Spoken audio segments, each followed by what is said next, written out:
கோசல நாடு கங்கை நதி பாயும் நீர் வளமும் நில வளமும் குடி வளமும் கொண்ட வளமை மிகுந்த நாடாகும்.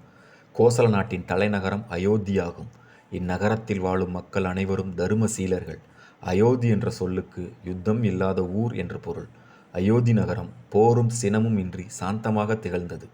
அயோத்தி மாநகரை ஆதித்தன் குலத்தில் அஜமகாராஜனுக்கும் இந்துமதிக்கும் மகனாக பிறந்த தசரத சக்கரவர்த்தி மக்களுக்கு நல்லாட்சி புரிந்து வந்தார். இவருடைய ஆட்சியில் தருமம் தலைத்து நின்றது. மக்கள் துன்பமின்றி இன்பமாக வாழ்ந்தார்கள். தசரத மன்னருக்கு கோசலை, கைகேயி, சுமித்திரை என்று 3 மனைவியர் இருந்தார்கள். இவருக்கு மகப்பேறு இல்லாததால் இவர் வேறு வேறு மாதர்களை திருமணம் செய்து கொண்டார். அவ்வாறு செய்து கொண்ட பெண்கள் மொத்தம் 360 பேராகும். இவர் 60,000 ஆண்டுகள் நல்லற நாயகனாக அரசு புரிந்தார். தசரத மன்னர் தமக்கு பின் தருமநெறி தவறாமல் தரணியை அரசு புரிய ஒரு மகன் பிறக்கவில்லையே என்று பெரிதும் வருந்தினார். அரசவையில் தசரத சக்கரவர்த்தி தமது குலகுருவாகிய வசிஷ்ட முனிவரை வணங்கி, குருநாதா, அடியேன் தங்கள் ஆசியினால் இந்த உலகத்தில் 10 திசைகளிலிருந்து வந்த 10 ரதங்களை வென்று தசரதன் என்று பெயர் பெற்றேன். சம்பரனை வென்று இந்திரனுக்கு உதவி புரிந்தேன். ஆனால் தங்கள் அடியேனுக்கு மகப்பேறு வாய்க்கவே இல்லை. யாழ் என்ற இன்னிசைக் கருவிகளின் நாதங்களை கேட்கும் என் செவியில் அப்பா என்று அழைக்கும் மழலைச் சொல் கேட்கும் பாக்கியம் பெற்றேன் இல்லை என்று கூறி மிகவும் வருந்தினார்.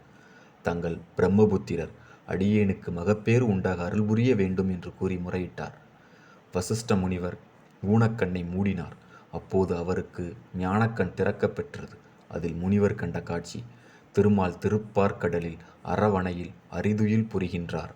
ராவணாதி அரக்கர்களால் பலகாலமாக துன்பப்படுகின்ற பிரம்மாதி தேவர்கள் நாராயணரிடம் தஞ்சம் புகுந்து, கருணை கடலே, கமலக்கண்ணா, நாங்கள் ராவணன் முதலிய அரக்கர்களால் படாத பாடுபடுகின்றோம்.